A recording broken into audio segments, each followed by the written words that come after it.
جیسے ہمارے ہاں پاکستان میں آج کل کسی کی ویڈیوز بنا لی جاتی ہیں یا ان کی ریکارڈنگ ان کو بتائے بغیر ان کی آڈیوز بنائی جاتی ہیں. تو مطلب یہ ہر بندہ ایک دوسرے بندے کو ایکسپوز کرنے پر لگا ہوا ہے. شوہر بیوی کو، بیوی شوہر کو، لڑکا لڑکی کو، لڑکی لڑکے کو، اور پورے معاشرے میں یہ مطلب پھیلتی جا رہی ہے یہ بات. تو اس میں قرآن کے نقطۂ نظر سے اور کہاں پہ اگر آپ پوائنٹ آؤٹ کر کے بتا سکیں کہ صحیح رویہ کیا ہونا چاہیے اس بارے میں. صحیح رویہ وہی ہے جو ہمیں اللہ تعالیٰ نے بتایا ہے، ہمارے پیغمبر نے بتایا ہے کہ بلا تجسسو، لوگوں کے عیوب تلاش کرنے کے پیچھے نہیں جانا چاہیے. اگر ایسا کیا جائے گا تو کوئی بھی نہیں بچے گا، پھر گھر بھی محفوظ نہیں ہوں گے، اور آپ کے دفتر اور آپ کے کام اور آپ کے تعلقات سب بالکل تش تش بام ہو جائیں گے.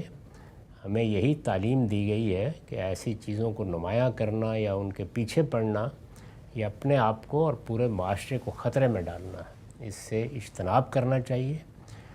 اللہ تعالیٰ کے پیغمبر نے فرمایا ہے کہ اگر تمہارے علم میں کوئی کسی کی خرابی آتی ہے تو ذاتی طور پر اس کو نصیحت کرنا، بتانا، یہ تو ماں باپ بھی کرتے ہیں، اعزہ بھی کرتے ہیں، استاد بھی کرتے ہیں، دوست احباب بھی کرتے ہیں. لیکن بدنام کرنا یہ بڑی بدترین چیز ہے. چنانچہ یہی کہا ہے کہ اس پر پردہ ڈالو. اللہ تعالیٰ تمہارے 70 عیبوں پر اس کے عوض پردہ ڈالے گا، اور اللہ ستار العیوب ہے. جو لوگ دوسروں کے عیوب کے درپے ہوتے اور ان کو بدنام کرتے ہیں، پھر جلد یا بدیر وہ بھی اسی زد میں آ جاتے ہیں. یہ مکافات عمل ہے، اس کو ہمیشہ سامنے رکھنا چاہیے. یہ تو عمومی بات ہے.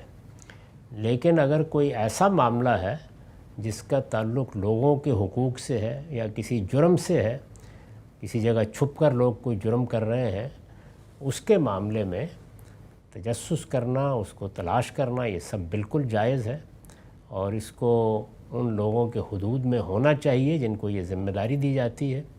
تاہم اگر اس کے لیے کوئی قانون بنایا گیا ہے تو اس کی خلاف ورزی نہیں کرنی چاہیے. بس ان دو چیزوں کا لحاظ رکھنا چاہیے.